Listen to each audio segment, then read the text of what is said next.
Hi guys, Dr. Berg here. In this video, I want to answer this question: what is insulin resistance really? Okay, what is it? It's basically the body's defense mechanism against excess sugar. Okay, that's what it is. Insulin keeps your blood sugars from going too high. Okay, so insulin prevents the blood sugars from rising above 100 milligrams per deciliter. Now, what does that mean? Let me show you in this next part. Okay, so this represents the amount of blood that's in your body. These are filled with blood, okay? 1.5 gallons of blood, okay? The 100 milligrams per deciliter is 1 teaspoon of sugar per 1.5 gallons of blood. So if we put that in there and we put this in there, we dilute it, that would be normal blood sugar. Okay, so it's not very much. But what does an average person consume?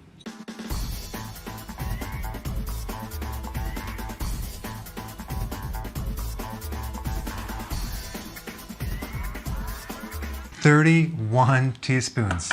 Okay, that's 140 pounds of sugar every single year. Now do you see the problem? Okay, we're back. So now you know you don't really need much sugar in your body. Okay, now why does your body work so hard to keep your blood sugars below 100? That's the question. Because sugar is toxic. Too much sugar is toxic to the body. Even at 1/2 teaspoon more than you need, chronically, taken over a period of time, can create damage. Just 1/2 teaspoon more than you need. And what kind of damage? That's neuropathies. That's like damage to your nerves in your feet and your hands, like in a diabetic. Blind, the optic nerve, creating damage in the eye. Heart disease, stroke, diabetes, inflammation, memory loss, Alzheimer's, sugar feeds cancer. Visceral fat, that's the fat around the gut, okay? So it can create some serious damage. Okay, you got 3 types of fuel sources. You have carbohydrates, proteins, and fats, right? Carbohydrates are glucose or sugar. So here's the truth. Glucose is not the preferred fuel of the body, like people think. Fat is the type of fuel that your body does a lot better on. And the reason why people will say that glucose is the preferred fuel is because it's used first. It's used up first. If given the choice between fat and sugar, it'll always go after the sugar first. But the reason why it goes after the sugar first is because that sugar creates the most damage. So when you eat sugar, it puts the body in an emergency situation where it has to dispose of it first. That's why. It doesn't mean it's the preferred fuel. It means that it's the most dangerous that needs to be gotten disposed of in the body. So your body will stick it into the cells. It'll stick it into storage as fat, that type of thing. And think about it. You have about 40,000 calories of fat and only 2,000 calories of stored sugar in your body. So our bodies are meant to have this huge fat reserve, or some fat, a lot more fat, because it runs on that more long term than this quick sugar thing where you can deplete in probably a half an hour. So insulin is in reality a detoxifier hormone. It is meant to detoxify excess sugar. And sugar is toxic, okay? The hidden sugar too. The breads, the pasta, the cereal, crackers. I mean, how many people are pre-diabetic now? How many people are going into diabetes? How many people have insulin resistance? So many people.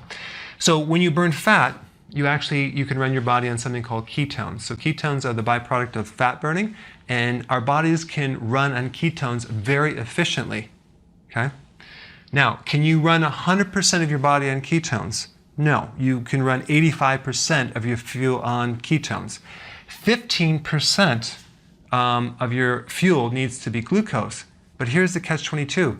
Your body can make glucose from your own fat, or the fat in the diet, or the protein in the diet. It doesn't need external glucose. You don't need to consume carbohydrates, okay? So the 15% of the body that basically runs on glucose, that can't run on ketones, would be certain parts of the brain, the outside of the kidney, the lens of the eye, the red blood cell, and sperm. But again, that can be converted from fat and sugar. It's called gluconeogenesis in the liver. So fat is a much cleaner fuel. It runs on less oxygen. It's less stressful, and it gives off much less waste than sugar. Okay? So to recap, what is insulin resistance?